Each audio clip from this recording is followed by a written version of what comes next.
인생의 가장 힘든 시기가 나의 저력이 된다. 소설가 황석영 씨의 말입니다.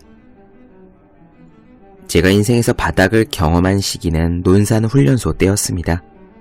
어쩌다 보니 저는 군대를 꽤 늦게 갔는데 하필이면 입대를 여름의 한복판에 했습니다. 체력이 바닥이었습니다. 결국 훈련기간 막바지에 이르러 병에 걸렸습니다. 그때는 신종플루가 유행이었어요. 사람이 많고 씻기가 힘드니 훈련소는 환자들로 넘쳐났습니다. 저는 허파 두 쪽이 튀어나올 정도로 심하게 기침을 했습니다. 논산훈련소에서 마지막 훈련은 각계 전투였습니다. 실제 전투처럼 철조망 아래를 기어가고 산을 뛰어 올라가는 훈련, 기초군사훈련의 하이라이트입니다. 그날 저는 아침부터 고열이었습니다. 아파서 못하겠다는 소리는 하기가 싫었어요. 군장을 메고 쓰러질 듯 뛰었습니다. 머리는 어지럽고 목은 퉁퉁 부어 눈앞이 핑핑 돌았습니다. 차라리 졸도하면 편하겠다는 생각이 들었죠. 그런데 그때 느꼈습니다. 사람의 목숨이 참 질기구나.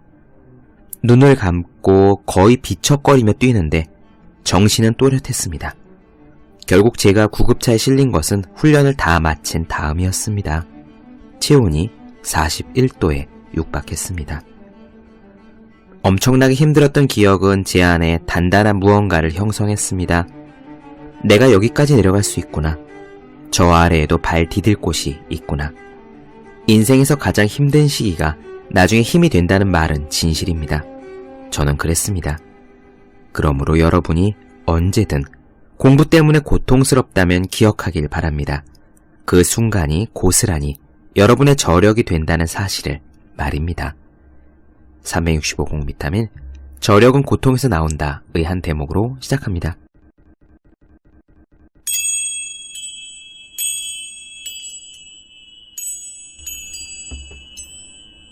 네, 안녕하세요. 본격 공부자극 팟캐스트 서울대는 어떻게 공부하는가 한지우입니다. 우리는 지금 내 안에 잠든 거인을 깨워라 앤서니 라빈스의 이야기를 나눠드리고 있습니다. 오늘은요, 그리고 아마 다음 시간까지 목표에 대한 이야기를 나눠드릴 생각입니다. 이 장은요, 큰 힘을 주는 부분이에요. 읽을 때마다 저에게도 새로운 힘을 주는 부분이라고 확실히 말씀드릴 수 있습니다. 우리는 목표를 세우란 말을 참 많이 들어요.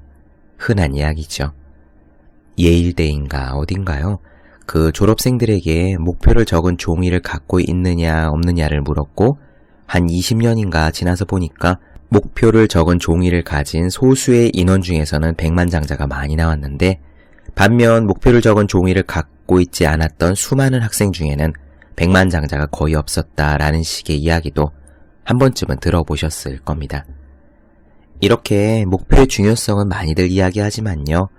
실제로 뚜렷한 목표를 갖고 있는 분들은 그리 많지 않다고 생각합니다. 이거다라고 꼬집어서 말할 수 있는 목표. 물론 학창시절이나 혹은 수험생 때는 목표가 있죠. 무슨 시험 합격, 다음번 시험 몇 등, 뭐 이런 식으로 목표가 뭐냐라고 물으면 이야기할 수 있긴 합니다. 하지만 중요한 것은요, 그 목표에 얼마나 절실함을 갖고 있느냐인 거예요. 이 절실함은 밖에서는 알 수 없습니다. 내면의 문제죠. 노량진에서 수험생 아무나 붙잡고 당신의 목표는 무엇입니까? 라고 물으면은 무슨 시험 합격이라고 다들 이야기를 할 테니까요. 이 목표의 절실함을 생각할 때 저는 운동선수들의 예가 떠오릅니다. 어떤 이미지예요. 이를테면 축구선수 손흥민 선수가 있겠습니다. 예전에 월드컵이었던가요? 어떤 경기에서 우리나라 대표팀이 다른 나라에 졌어요. 그러자 경기 끝나고 나서 손흥민 선수가 그라운드에 앉아 무릎을 꿇고 통곡을 하는 장면을 본 적이 있습니다. 또 최근에는 프로야구에서 이런 일이 있었어요. 야구 팬이 아니신 경우는 잘 모르시겠지만 한화 야구팀에는 하주석이라는 젊은 선수가 있거든요. 미래 국보급 유격수 후보로 꼽히는 선수입니다. 한 보름쯤 전이었던가요? 이 선수가 타격감이 안 좋아서 며칠을 연속으로 안타를 못 쳤어요. 그날도 3번인가 4번인가 나와서 모조리 삼진을 당했습니다. 그때 삼진을 당하고 돌아서면서 하주석 선수가 자기 배트를 부러뜨려 버렸대요. 자기 자신에 대한 화를 참지 못하고 배트를 2동강을 낸 겁니다. 그리고 나서 그 다음 타석에서 안타를 쳐서 팀을 이기게 만든 결승타를 날렸죠. 저는 이 목표의 절실함을 생각할 때 그런 이미지들이 떠오릅니다. 자기 자신에 대한 화가 북받칠 정도의 절실함. 그런 정도의 절실함이 있는지 저 자신을 되돌아보게 되는 거예요. 시험에 불합격했을 때, 죽어라고 쓴 기획안이 탈락되었을 때, 정말 열심히 공부했는데 실수로 어이없이 한 개를 틀렸을 때, 그럴 때 그 선수들만큼 절실하게 분노해 보았는지 되돌아보게 됩니다. 오늘은 목표에 대한 이야기입니다. 앤서니 라빈스는 중요한 이야기를 여기서 해요. 목표가 없는 사람들은 목표가 없는 게 아니라 목표가 작을 뿐이다 라고요. 그리고 대부분의 사람들이 목표를 세우지 않는 이유는 사실 자기 자신에 대해 실망할까 두려워서라고 말합니다. 이야기가 길어졌네요. 오늘의 이야기, 웅대한 목표, 마음을 사로잡는 미래를 창조하라. 한번 시작해 보겠습니다.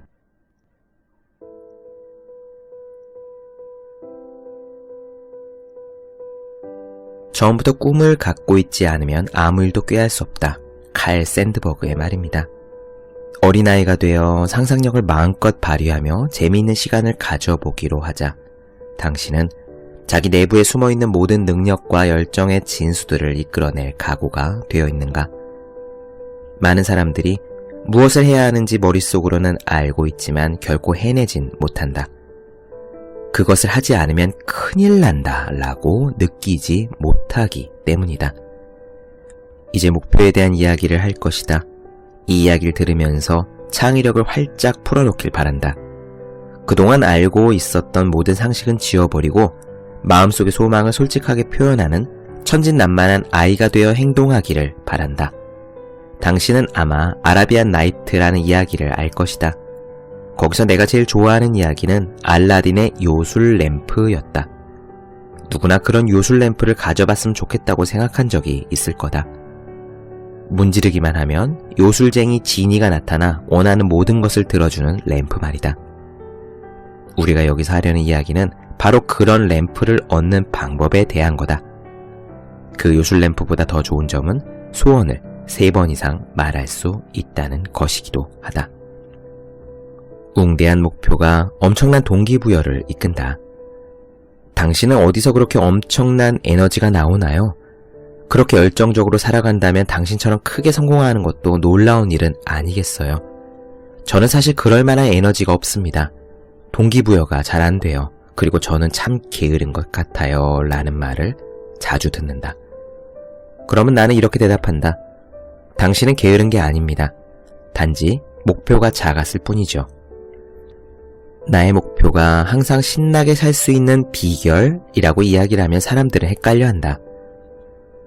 잠이 부족해서 아침에 일어날 때 피곤을 느낄지라도 나는 내가 가지고 있는 목표가 나 자신을 흥분시키기 때문에 또다시 뛰어나갈 에너지를 얻는다. 그것은 나를 아침 일찍 일어나서 밤늦도록 깨어있게 하고 원하는 결실을 얻기 위해 내 안의 모든 자원을 동원하도록 나를 충동질한다. 나와 똑같은 에너지와 사명감이 여러분에게도 적용될 수 있다. 그러나 나약한 목표를 가지고 있는 경우에는 절대 자극을 받을 수 없다. 따라서 우선은 더 크고 더 도전적인 목표를 세우는 게 중요하다. 나는 종종 제 문제는 제가 진정으로 이루어야겠다고 생각하는 목표가 없다는 것입니다. 라는 식의 말을 듣곤 한다. 이것은 목표가 어떤 효과를 가져다 주는지 잘 모르기 때문에 하는 말이다. 사람의 마음은 고통의 원인이 되는 것을 피하거나 그 고통을 줄이거나 없애기 위해 항상 무언가를 추구하고 있다. 동시에 한편으로 우리는 항상 즐거움을 가져다 줄 거리를 찾고 있다. 다시 말하면 우리는 모두 언제나 항상 목표를 가지고 있다는 것이다. 다만 우리는 그것을 의식적으로 인식하지 못하고 있을 뿐이다. 대부분의 사람들이 지닌 목표는 원하는 인생을 설계하기보다는 하루하루를 그럭저럭 버티는 것이다.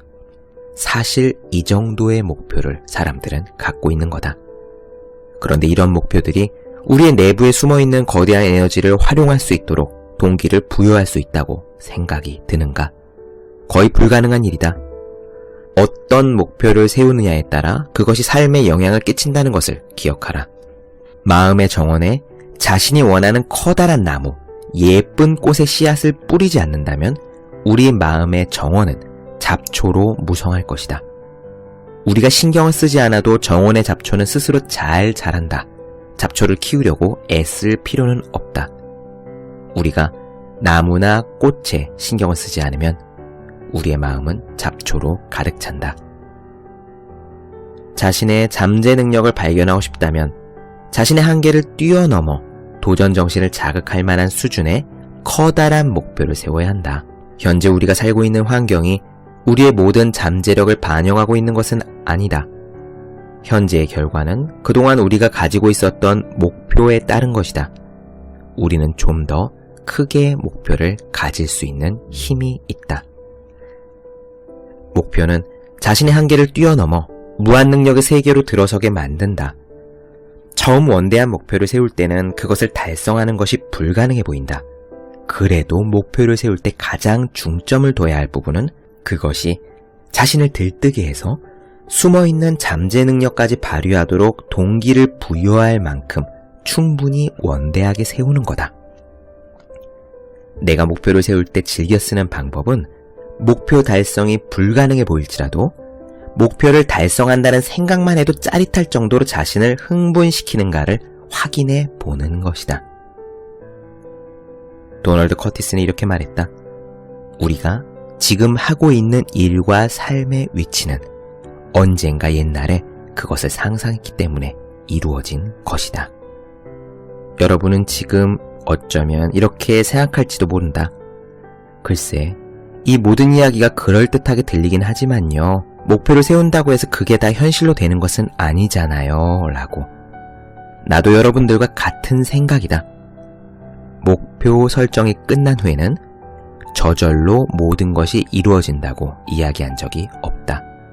목표 설정이 끝난 후에는 구체적인 계획을 만들고 그것을 실현하기 위해 지속적으로 과감한 행동을 취해야 한다.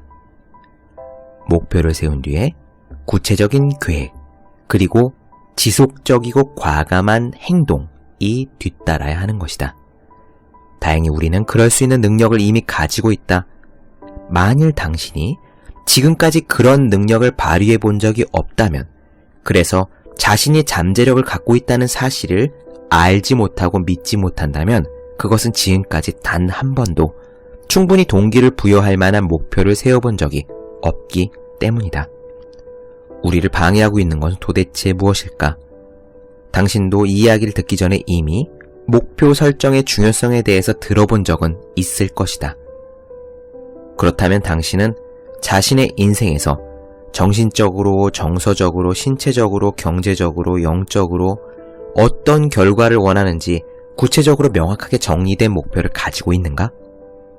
가지고 있지 않다면 왜 그런가? 내가 생각하기에 그 답은 이렇다. 대부분의 사람들은 자기 자신에 대해 실망할까 두려워서 무의식적으로 실행하지 않는다.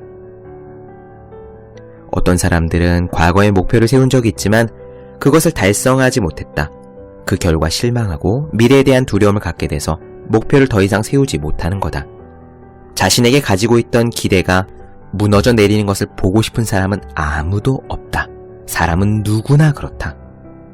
하지만 목표를 세우는 과정은 시각적인 부분과 매우 흡사하다. 목표 자체뿐만 아니라 그 주변의 다른 것들도 목표 지점에 가까이 다가갈수록 더 명료해진다. 우리는 목표에 가까이 다가가면서 더 나은 대안을 발견하고 그것에 더 큰 자극을 느껴서 처음의 목표 대신 다른 대안으로 목표를 수정하게 될 수도 있다. 또 실제로 원하던 목표를 달성하지 못한 일이 오히려 자신의 인생을 다른 쪽으로 더 좋은 곳으로 끌고 갈 수도 있다. 어떤 것을 이루려고 하거나 어떤 일에 공헌하려는 욕구는 다양한 형태로 다가온다. 어떤 사람들에게는 실망이나 비극적인 사건이 그런 결과로 이어질 수도 있다. 또 어떤 사람들은 어느 날 갑자기 시간이 갈수록 조금씩 삶의 질이 떨어지고 있다는 사실을 깨닫고 위기의식을 느꼈을 수도 있다. 또 어떤 경우에는 누군가로부터, 어떤 이야기로부터, 어떤 사람으로부터 영감을 받아 동기를 부여하기도 한다. 어쨌거나 자신이 무엇을 할 수 있는지를 생각해보면서 그 일을 가장 훌륭하게 이루어냈을 때를 기대하거나 실제로 그 일을 실행할 때 커다란 진전을 이룬다면 그것은 더욱더 큰 목표를 이룰 수 있는 훌륭한 계기가 되는 것은 분명하다. 내 이야기를 잠깐 들려주겠다. 1983년 어느 순간의 일이었다. 나는 마음속으로 바라는 미래를 만들기 위한 작업에 열중한 결과 인생이 완전히 바뀌었다. 내 삶의 기준을 더 높이는 작업을 하면서 나는 내가 나의 인생에서 더 이상 허용하지 않을 사항과 반드시 이루기로 결심한 목록을 적어 새로운 목표를 세웠다. 나를 구속했던 모든 제한적인 믿음은 옆으로 제쳐두고 일기장을 가지고 바닷가로 나갔다. 그래서 내가 할 수 있고, 내가 될 수 있고, 내가 가질 수 있고, 내가 창조할 수 있거나 경험할 수 있고, 세상에 공헌할 수 있다고 생각되는 모든 것에 대해 브레인스토밍 작업을 해가면서 3시간 동안 그 자리에서 공책을 채워 나갔다. 이런 목표들을 바로 다음 날부터 20년 뒤까지 장기간에 걸쳐 이루기로 그 순간 나는 결심했다. 과연 내가 이것들을 달성할 수 있을까 끊임없이 생각하며 나를 감동시키는 모든 생각을 떠오르는 대로 다 받아 적었다. 그리고 6개월 뒤 나는 러시아 전역에 있는 대학의 전문가들로부터 여러 가지 심령 현상을 배우기 위해 러시아에 가게 되었다. 그때 이 작업을 다시 정리할 시간을 갖게 되었다. 단체 사람들과 함께 모스크바에서 시베리아까지 그리고 다시 상트페테르부르크까지 러시아를 여행하면서 많은 시간을 기차에서 보냈다. 나는 그 당시 적을 종이가 없어서 러시아 지도 뒷면에 내가 장기적으로 추구할 영적, 정신적, 정서적, 신체적, 재정적 목표들과 그것을 이루기 위해 거쳐야 할 중간 단계들을 시간을 거슬러 가며 구체적으로 적어 내려갔다. 예를 들면 이런 거다. 지금부터 10년 뒤에 내가 원하는 목표를 달성하기 위해 지금부터 9년 뒤까지는 어떤 사람이 되어야 한다. 어떤 일들을 이루어야 한다. 마찬가지로 8년 뒤에 나는 어떻고 7년 뒤에 나는 어떻고 이렇게 계속 시간을 거꾸로 거슬러 오늘에 이르기까지 중간 단계들을 적었다. 내가 선택한 목표를 달성하기 위해 바로 오늘 내가 해야 할 구체적인 행동은 무엇인가 라는 질문에 도달할 때까지 말이다. 그날 나는 내 인생을 바꿔놓을 구체적인 목표들을 세웠다. 나는 내가 원하는 배우자가 어떤 사람인지에 대해서도 자세하게 기술했다. 그리고 내 아이들은 어떻고, 내가 누리게 될 경제적인 상황은 어떻고, 내가 원하는 집은 어떻고 구체적으로 적었다. 1년 반이 지난 후 라이프지에서 내가 어떻게 그토록 놀랄만한 변신을 하게 되었는지 인터뷰를 하러 집으로 찾아왔다. 전에 적어둔 목표들을 보여주기 위해 그 낡은 러시아 지도를 꺼내들고 내가 그동안 이룬 것들을 살펴보았다. 그때 나는 경이감을 느꼈다. 나는 이미 내가 꿈에 그리던 여자를 만나 결혼을 했고 바다가 내려다 보이는 곳에서 내가 원하는 집에 내가 원하는 사무실을 갖추고 내가 미리 적어놓은 세밀한 부분까지 똑같은 집을 구입해서 살고 있었다. 그 목표들을 적을 때 나는 그것이 다 이루어질 것이라는 확신은 없었지만 그것을 실현하기 위해 당분간 이루어질 수 있는지 없는지 가능성에 대한 판단은 하지 않기로 했었다. 그리고 그냥 그 구체적인 계획들을 실천했을 뿐이다.